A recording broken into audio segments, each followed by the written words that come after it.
Now, when it comes to student accommodation, we have three specific criteria at Premier Property, and that is travel distance, your capital expenditure, and also the gross yield. So let's discuss this right now.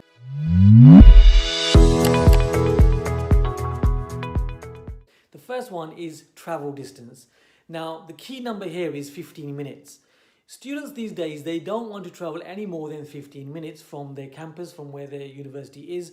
So that really becomes a cut-off point. You've got to really be aware of this. So your HMOs, your student HMOs need to be within this 15-minute walking distance.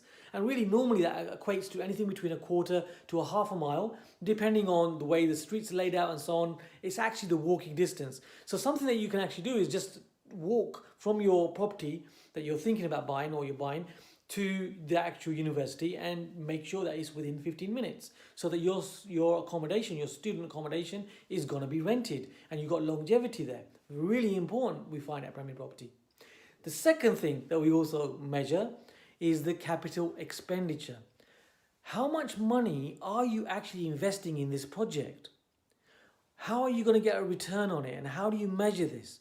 So we measure this with 36 months. So every project that we do when it comes to student HMOs, we want to make sure that the capital expenditure, the buying costs, the deposit, any furnishings, the stamp duty, all of the capital, all encompassed together, that we're going to get that back within 36 months from, partially we get this from refinancing, and partially we get this from the income that comes in from the students over a 36 months period, like what I say. So in this way, you can very easily work out what's a bad deal and what's a good deal for you. 36 months. The third part that criteria that we actually look at is the gross yield. So for good quality accommodation like this, where you are going to rent the property and it's in a good condition, what you find is that your gross yields are going to be anything between 12% to 18%.